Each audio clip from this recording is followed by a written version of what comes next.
यह एक कई साल पहले की कहानी है। एक लड़की अपने घर के स्विमिंग पूल में अपने भाई की खोई हुई नाव को देखती है और बिस्तर पर लेटे हुए बीमार भाई से बोलती है कि मैं उस नाव को तुम्हारे लिए लेने जा रही हूँ। उसका भाई कुछ नहीं बोलता है क्योंकि उसका भाई बहुत बीमार है और लड़की बाहर आकर एक डंडे की सहायता से नाव को निकालने की कोशिश करती है और अचानक ही कोई अजीब ताकत उस लड़की को पानी के अंदर खींच लेती है और वह पानी की गहराइयों में जाने लगती है। तभी पुल के बाहर उसे उसकी मम्मी दिखाई देती है। वह बाहर आने की कोशिश करती है और फिर से अपनी मम्मी को देखती है, लेकिन इस बार उसे कोई भी दिखाई नहीं देता है और कोई बाहरी ताकत फिर से उस लड़की को पानी के अंदर खींचती है और उसके बाद वह लड़की कभी दोबारा दिखाई नहीं दी। और इस मूवी का सीन यहीं से कट होकर प्रेजेंट टाइम में शिफ्ट हो जाता है और हम रे की फैमिली को देखते हैं जो रहने के लिए एक अच्छा सा स्विमिंग पूल वाला घर ढूंढ रहे हैं जहां पर रहकर वो रे का अच्छे से इलाज करा सके, क्योंकि एक कार एक्सीडेंट में रे का सेंट्रल नर्वस सिस्टम खराब हो गया था जिसके कारण वह चल फिर भी नहीं सकता है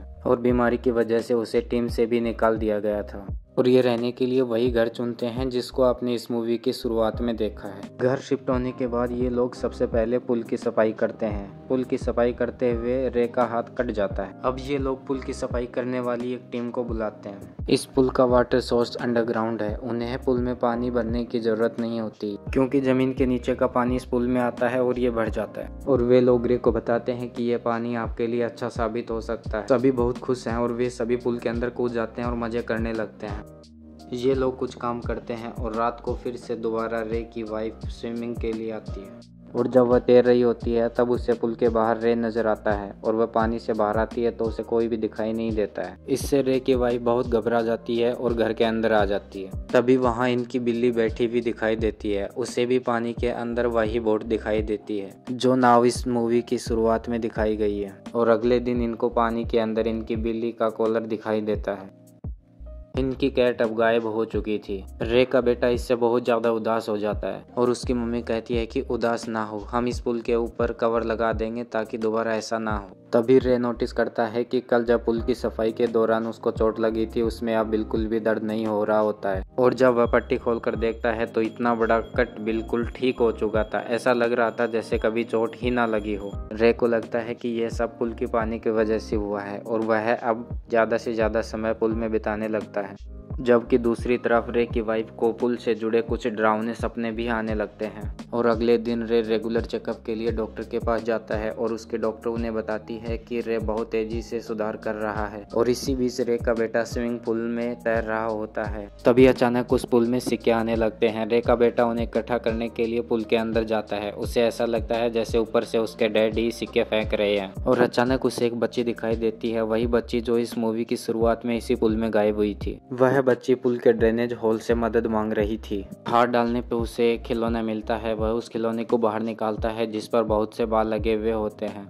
अचानक वो बाल हाथों में बदल जाते हैं और लड़के को अपनी ओर खींचने लगते हैं। लड़का इससे बहुत डर जाता है और वह पुल से बाहर आ जाता है। वो ये सब बातें अपनी मम्मी से बताता है और उसकी मम्मी बाहर आकर देखती है तो उसे कुछ दिखाई नहीं देता है और सब लोग मिलकर रे की बेसबॉल प्रैक्टिस में जाते हैं। प्रैक्टिस करते हुए रे पहले तो बहुत कमज़ोर महसूस करता है, लेकिन वह पूरा फोकस लगाकर फिर से शॉट मारता है तो ऐसा शॉट मारता है जिससे गेंद ही फट जाती है और इससे रे बहुत खुश होता है।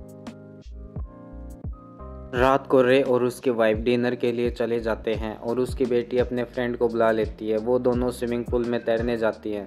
तभी उनमें से एक लड़की को पानी के अंदर एक भूत दिखाई देता है जिससे वह लड़की बहुत डर जाती है और पानी से बाहर निकलने की कोशिश करने लगती है और ये भूत उस लड़की को पानी के अंदर और गहराई में ले जाने की कोशिश करने लगता है और ये लड़की अपने आप को इससे बचाते हुए फिर से पानी की सतह पर आ जाती है और वह लड़की पुल से बाहर आ जाती है और वह लड़की इतना ज्यादा डर जाती है जिसको देखकर उसका भाई भी समझ आता है कि इसके साथ कुछ गलत जरूर हुआ है। और तभी वह लड़का अपनी बहन से बोलता है कि मुझे पता है इस पुल में कुछ ना कुछ है और वह कहता है कि इसके बारे में हमें अपने मम्मी पापा को बताना चाहिए।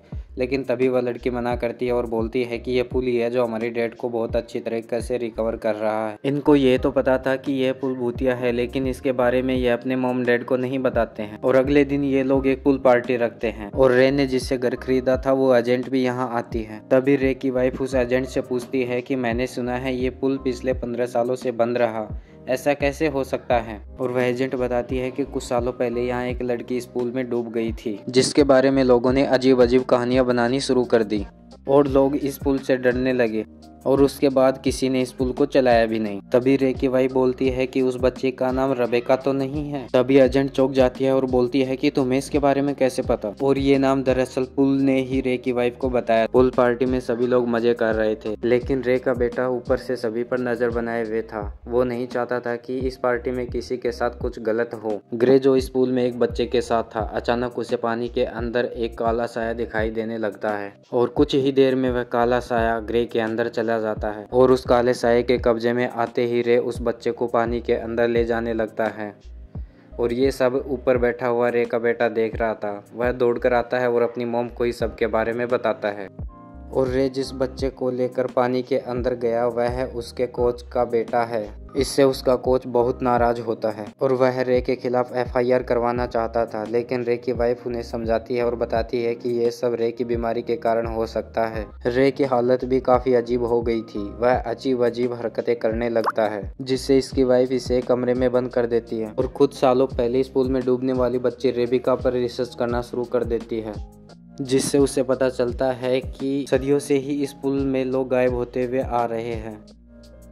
और ये बात जानने के बाद वह खुद भी बहुत परेशान हो जाती है। सबसे पहले वह इस पुल का पानी बाहर निकालती है और फिर उसके बाद वह रेबिका की मम्मी से मिलने चली जाती है और वह पूछती है कि रेबिका के साथ क्या हुआ था और जो आपका बेटा जो पहले बहुत बीमार था आज वह बिल्कुल ठीक कैसे है। पहले वो औरत मना करती है और बोलती है कि मेरी तो कोई बेटी ही नहीं है, लेकिन रे की वाइफ के दबाव डालने के कारण वह उसे एक कहानी सुनाती है और वह बताती है कि तुमने इच्छा पूरी करने वाले कुएं के बारे में सुना है, जिसमें एक सिक्का डालने मात्र से ही लोगों की विश पूरी हो जाती थी, क्योंकि विशिंग वेल का पानी बहुत जादुई था और इसी कारण इस पानी की पूजा की जाती थी। और तभी इस कहानी में एक ट्विस्ट आता है और वह औरत बताती है कि जब कोई उस विशिंग वेल से अपनी इच्छा पूरी करता था तब वह एक कीमत मांगता था। और रेबेका की कहानी ये थी कि उसका भाई बहुत बीमार है और जो इस मूवी की स्टार्टिंग में ही दिखाया गया है। उसकी मॉम उसे ठीक करना चाहती थी, इसलिए उसने इस पानी से विश मांगी, पर इस विश की कीमत उसने अपनी बेटी पानी को देकर पूरी की। आसान शब्दों में कहें तो अपने बेटे को बचाने के लिए उसने अपनी बेटी की आहुति दी। और तभी ग्रे की वाइफ नोटिस करती है कि इस औरत के काले आंसू आ रहे थे। कोई चीज़ उन्हें सता रही थी और यहाँ का पानी भी अजीब तरह का था। इन सब चीज़ों को देखकर वह बहुत घबरा जाती है और यहाँ से चली जाती है। उसे अब समझ आ गया था कि यह पुल रे को ठीक करने के लिए भरा था। इससे रे तो ठीक हो गया, लेकिन वह पानी अब उसके किसी एक बच्चे को निगल लेगा। तभी हम देखते हैं कि रे के दोनों बच्चे अपने पेरेंट्स को ढूंढ रहे थे। तभी रे के बेटे को उसकी बिल्ली की आवाज़ सुनाई देती है। तभी वह बाहर जाता है तो वह हैरान हो जाता है। वह पुल पानी का फिर से भर जाता है और यह चीज़ उसे परेशान करती है, क्योंकि वो जानता था कि उसकी मॉम ने इस पुल को खाली कर दिया था। तभी वह वजह जानने के लिए आगे बढ़ता है तो उसे एक ट्यूब पर बैठी हुई उसकी बिल्ली दिखाई देती है, जिसे बचाने के लिए वह पुल के नज़दीक जाता है और वह महसूस करता है कि कोई चीज़ उसे पुल के अंदर खींच रही है और धीरे धीरे पुल का कवर अपने आप बंद होने लगता है। और ये सब देखकर रे की बेटी अपने भाई को बचाने के लिए वहाँ आ जाती है और इतने में ही उसकी वाइफ भी वहाँ पहुँच जाती है। ये दोनों मिलकर पुल के कवर को वापस खोलने की कोशिश करती है। तभी वह अपनी बेटी से कहती है कि जाओ तुम अपने डैड को बुला के लाओ, पर अंदर तो रे को किसी शैतानी ताकत ने अपने वश में कर लिया था और इसीलिए रे अपनी बेटी पर भी हमला करने लगता है। और यहाँ बाहर रे की वाइफ अपने बेटे को बचाने के लिए पुल में कूद जाती है और वह सांस लेने के लिए एक रबर पाइप का सहारा लेती है और वह पुल के अंदर जाकर अपने बेटे को ढूंढने लगती है। तभी उसका सामना पुल के गहरे पानी से होता है।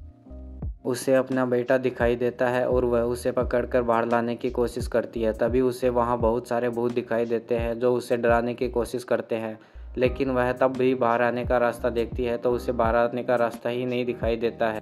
तभी रेबिका की रूह वहाँ आ जाती है और उसकी मदद करती है। वह पानी में एक सिक्के को उछालती है और वह उस सिक्के की डायरेक्शन को फॉलो करते हुए अपने बेटे के साथ पुल से बाहर आ जाती है, लेकिन उसका बेटा सांस नहीं ले रहा था। वह अपने बेटे को बचाने की कोशिश करती है। तभी वहाँ श्रापित रे आ जाता है और वह उससे कहता है कि तुम अपने बेटे को नहीं बचा पाओगी। और इतना कहकर वह अपनी वाइफ को भी हवा में उठा देता है। और इतना सब देखकर पीछे से उसकी बेटी आती है और उसी के बेसबॉल बैट से उस पर हमला करती है। उसकी बेटी उसे होश में आने के लिए कहती है। तभी रे को अपनी फैमिली के साथ बिताए गए अच्छे लम्हे याद आते हैं और तभी उसे उल्टी आती है और उसके शरीर से जो एविल स्पिरिट थी वो बाहर निकल जाती है। जो बुरी आत्मा रे के शरीर से निकली थी उसने पानी को काला कर दिया।